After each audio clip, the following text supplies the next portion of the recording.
Bismillahirrahmanirrahim. Assalamu alaikum. This is lecture number 4 from the chapter number 2nd class 9th science.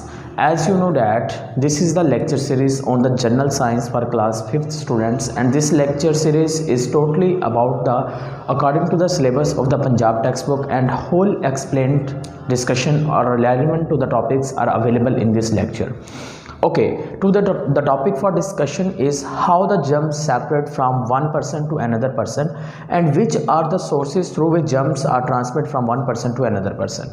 यानी कि अगर हम समझना चाहें तो हम इस टॉपिक में ये समझेंगे कि जो इन्फेक्शियस डिजीज़ होती हैं वो किस तरह से ह्यूमंस तक ट्रांसमिट होती हैं, या कौन कौन से वो फैक्टर्स हैं जिनके ज़रिए से ट्रांसमिट हो जाएंगी। तो यहाँ पर सबसे पहले अंडरस्टैंड करने वाली चीज़ ये है कि what is a infectious disease, कि इन्फेक्शियस डिजीज़ जो हैं असल में वो होती कौन सी हैं। देखिए, इन्फेक्शियस डिजीज़ और पैथोजेंस को पहले अंडरस्टैंड कीजिए। देखिए, व्हाट इज़ अ पैथोजेंस।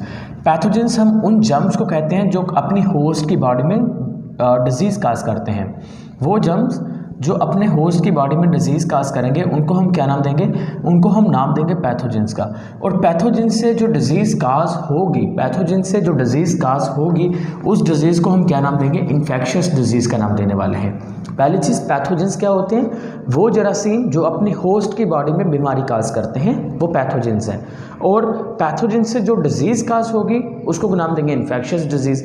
जैसा कि कोरोना वायरस का जो होस्ट है वो हम लोग थे, इसका मतलब उसने हमारे अंदर बीमारी काज की, बिल्कुल की, इसका मतलब वो एक पैथोजेन है। और हमारे अंदर जो बीमारी हुई थी उस बीमारी को हम क्या नाम देंगे, इन्फेक्शियस डिजीज़ का नाम देंगे। आज हमने देखना है कि वही जो इन्फेक्शियस डिजीज़ है असल में वो जो ट्रांसमिशन है उनका वो कैसे होता है। देखिए, सबसे पहले अगर हम बात करें तो ये जो ट्रांसमिशन के लिए मेन जो सोर्स रहता है ना वो है स्प्रेड थ्रू एयर, यानी कि हवा के ज़रिए से। तो जितने भी जरासीम होते हैं मोस्टली तौर पर उनमें से जो ज़्यादातर जरासीम होंगे वो कैसे ट्रांसमिट होंगे, वो एयर के ज़रिए से ट्रांसमिट होते हैं। How they are going to be transmit, they are going to be transmit with the help of air की मदद से वो ट्रांसमिट होते हैं। यानी कि let's take a very simple example.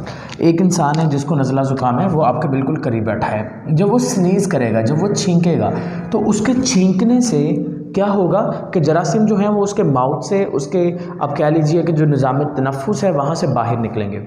और उसकी स्पीड कितनी होगी, उसकी बहुत ज़्यादा स्पीड होती है। इतनी स्पीड होती है कि आप ये मान लीजिए कि एक आप कह लें कि 40 किलोमीटर पर आवर, यानी कि जरासीम इतनी स्पीड से ट्रैवल करते हैं कि 40 किलोमीटर पर आवर की स्पीड से, यानी कि एक घंटे में जरासीम 40 किलोमीटर का फासला तय करते हैं जब वो हमारी बॉडी से निकलते हैं। इतनी स्पीड से निकलते हैं, यानी कि ये वो स्पीड है जरासीम की जब वो हमारे माउथ से निकलते हैं, जब हम स्नीज़ करते हैं। समझ में आ गया? तो ये हम उस बारे में बात कर रहे हैं। तो पहला पॉइंट हमारे पास ये आ गया, सेपरेट थ्रू एयर, हवा के ज़रिए से ये फैलेंगे। हवा के ज़रिए से कैसे फैलेंगे, जब हम स्नीज़ करेंगे। यानी कि इसका मतलब ये हुआ जैसा कि कोविड-19 है। अब कोविड-19 जो है वो कैसे फैलता था, कहते थे कि जब भी आप 6 फीट का जो है वो कम से कम फासला जो है मेनटेन रखिए, जिस इंसान को भी कोरोना वायरस है उससे दूर रहिए, उसके करीब ना जाइए। अब क्यों कह रहे थे उसके करीब ना जाइए, क्योंकि ज़ाहिर सी बात है अगर आप उसके करीब जाएंगे तो उसके गिरदोनवा में जो हवा है उसके अंदर भी जरासीम मौजूद है। अगर आप उसके कॉन्टैक्ट में आ जाते हैं तो आपको भी क्या हो जाएगा, आपको भी बीमारी हो जाएगी। तो इस तरह से जो इन्फ्लुएंज़ा होता है, नज़ला होता है, ठीक है। अगर हम फ्लू की बात करते हैं ये भी यही चीज़ होती है, इन्फ्लुएंज़ा, राइट, इन्फ्लुएंज़ा, इसमें भी बड़ा इस्तेमाल होता है। अच्छा, कोविड-19 का सलूशन आपको बता देते हैं। इसका सलूशन ये होता है कि आप लोग क्या करिए, देखें, नंबर 1 जो चीज़ है वो आप ये है कि अच्छी डाइट मेंटेन करना शुरू कर दीजिए, या फिर फ्रेश जूस या फ्रेश फल खाना शुरू कर दीजिए।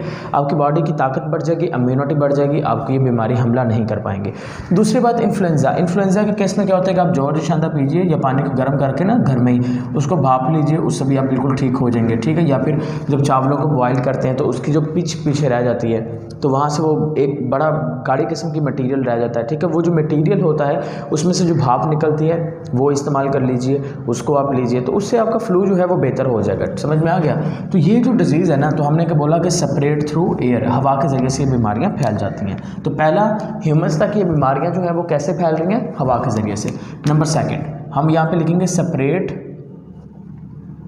सेपरेट विद या सेपरेट थ्रू वाटर। कुछ बीमारियां ऐसी भी होती हैं, इन्फेक्शियस डिजीज़, जो कि पानी के ज़रिए से फैल जाती हैं, वाटर के ज़रिए से फैलती हैं। अब हम देखते हैं कौन सी वो हैं जो वाटर के ज़रिए से जो है वो सेपरेट हो जाती है। नंबर 1 बेटा, जब हम लोग पानी वगैरह जो है देखें, अगर कोई बाहर वाली कंट्री से पाकिस्तान में आता है या फिर पाकिस्तान से कोई दूसरे कंट्री के अंदर जाता है, या आप पंजाब में रहते हैं, भावलपुर वाली साइड पे रहते हैं, आप लाहौर चले जाते हैं या लाहौर से कराची चले जाते हैं, तो आपको वहाँ पे जाते डायरिया वगैरह की संभावना जो है वो इंक्रीज़ हो जाती है। उसकी वजह क्या रहती है? उसकी वजह यही रहती है कि जब पानी चेंज होगा तो पानी के अंदर देखिए, जो हमारे घरों में पानी आ रहा है वो शुद्ध पानी नहीं है। आप ये नहीं कह सकते कि उसके अंदर जरासीम होते नहीं है, उसके अंदर जरासीम होते हैं, उसके अंदर आइंस भी होते हैं। सम टाइम क्या है कि हमारा पाकिस्तान के अंदर आपको पता है कि सेवरेज सिस्टम को इतना बेहतरीन तो है नहीं, तो सम टाइम क्या होता है कि कहीं से ना सेवरेज सिस्टम की ब्रेकेज होने की वजह से थोड़ा सा जो वेस्ट मटीरियल है वो फ्रेश वाटर के अंदर मिक्स होता रहता है। जब वो वेस्ट मटीरियल फ्रेश वाटर के साथ मिक्स होता रहेगा, उसके नतीजे में क्या होगा?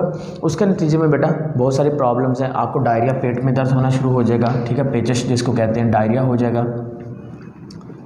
सो डायरिया एक डिजीज़ है, वो हो जाएगी। उसके बाद अगर हम बात करते हैं क्लोरिया, ये बेटा हो जाएगा, ठीक है। ये सेम डिजीज़ होती है जिसमें पेट में दर्द रहता है बहुत ज़्यादा। उसके अलावा बेटा वॉमिटिंग, अगर आपने वाटर जो है ऐसा इस्तेमाल कर लिया। अब ये जितने भी आपको बता रहे हैं, वॉमिटिंग, नोज़िया यानी कि दिल ख़राब होना, ठीक है,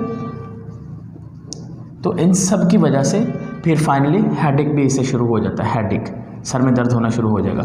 और ये इतनी ख़तरनाक कंडीशन है कि अगर इसका प्रॉपर ट्रीट ना किया जाए तो विद इन डेज जो है वो इंसान की जान जा सकती है। यानी कि अगर किसी को डायरिया हो जाता है ना, तो आपने देखा होगा कि डॉक्टर हमेशा वो उसको, अगर बच्चे को डायरिया होता है तो वो उसको एक पानी की बोतल लिख के देते हैं, पिंक कलर के, आप गुलाबी से कलर के कह लीजिए या ऑरेंज कलर की कह लीजिए, पानी की बोतल लिख के देते हैं। तो वो पानी की कमी को पूरा करने के लिए होती है, आयंस की कमी को पूरा करने के लिए, क्योंकि जब डायरिया हो जाएगा तो वो सारी चीज़ें बॉडी से रिमूव हो जाएंगी, तो इसलिए बहुत नेसेसरी होता है।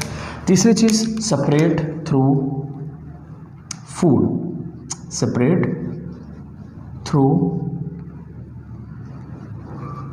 फूड, खुराक के ज़रिए से भी ये जो डिजीज़ है बेटा ये फैल जाएंगी। यानी कि आपने कंटामिनेटेड फूड जो है वो इस्तेमाल कर ली, कंटामिनेटेड फूड, जैसा कि अगर हम बात कर लेते हैं हेपेटाइटिस की बात कर लीजिए। हेपेटाइटिस जो है वो इसी तरह से कंटामिनेटेड फूड अगर आपने खा ली है उससे फैल जाएगा। या फिर एक ऐसा इंसान है जिसको एक बीमारी है, ठीक है, आप उसके साथ बैठ के खा रहे हैं खाना, अब क्या होगा? जब वो अपना नवाला लगाएगा और म्यूकस जो है वो हो सकता है वो उस नवाले के साथ, हाथों के साथ उस सालन में चला जाए। आप लगाएंगे तो हो सकता है वही जहाँ पे उसने लगाया वहीं से वो म्यूकस वाला जो है वो आपकी बॉडी में चला जाए। तो इस तरह से खाने के दौरान भी आपको एक इंसान से दूसरे इंसान में भी ट्रांसफ़र हो सकता है, या फिर जो आपने फास्ट फूड ली है उस फास्ट फूड को अच्छी तरह से अगर इस तरह नहीं उसकी साफ़ सुथराई की गई तो उन सब के नतीजे में क्या होगा कि खुराक के ज़रिए से जो बीमारी है वो फैल सकती है। जस्ट लाइक द KFC की बात कर लें, कैनन्स की बात कर लीजिए, जितने भी फास्ट फूड आपको मार्केट में अवेलेबल हैं ये सारे के सारे इनसे बचना चाहिए और कोशिश करनी चाहिए कि घर में खुद ही बना के इस्तेमाल की जाए। अच्छा, ये बीमारियां फैलती कैसे हैं? तो आप हवा के ज़रिए से कैसे फैलते हैं, इसकी एक एक्सपेरिमेंट या एक जनरल एग्जांपल उन्होंने हमें बुक में दी है, वो मैं समझाता हूँ वो क्या है। उन्होंने कहा कि आप एक बलून लीजिए, ठीक है जी, बलून ले लिया आपने, और आपने क्या करना है कि उस बलून के अंदर कागज़ के जो टुकड़े हैं, कागज़ के टुकड़े डाल दीजिए। बलून लीजिए और बलून के अंदर क्या डाल दीजिए? कागज़ के टुकड़े डाल दीजिए और उस बलून को फिल कर दीजिए। जब आप बलून को हवा से फिल कर देंगे, ऊपर से बांध देंगे, उसके बाद आपने क्या करना है, आपने जहाँ से उसको गिरा लगाया, ये वाली जो चीज़ है, यहाँ से आप उसको ओपन कर दीजिए। जब आप उसको ओपन करेंगे उसके नतीजे में ये कागज़ के जो टुकड़े होंगे यहाँ से बलून से बड़ी ज़्यादा स्पीड के साथ बाहर की जानिब निकलेंगे, और आप इसको ऑब्ज़र्व करेंगे कि ये जो कागज़ के जो ब्रेकन पीसेस हैं ये जितनी स्पीड के साथ उस गुब्बारे में से बाहर निकल रहे हैं ना, जिस तरह से निकल रहे हैं, इसी तरह से जब हम खांसते हैं, छींकते हैं, तो जरासीम जो होते हैं वो इसी तरह से ट्रांसफ़र कर रहे होते हैं हवा के ज़रिए से एक इंसान से दूसरे इंसान तक, ठीक है। ये एक्सपेरिमेंट था, मैंने कहा चलो बता दीजिए आपको बेटा। उसके बाद है separate through other agents, separate through mosquitoes, separate through mosquitoes के ज़रिए से भी ये ट्रांसमिट होते हैं। जैसा कि अगर हम बात कर लेते हैं एक बात कर लेते हैं बेटा बीमारी की, जैसे कि मलेरिया। अब मलेरिया जो है वो मच्छर के काटने की वजह से होता है। मलेरिया किस मच्छर की काटने की वजह से होता है? एनोफ्लीज। किसकी वजह से? एनोफ्लीज की वजह से।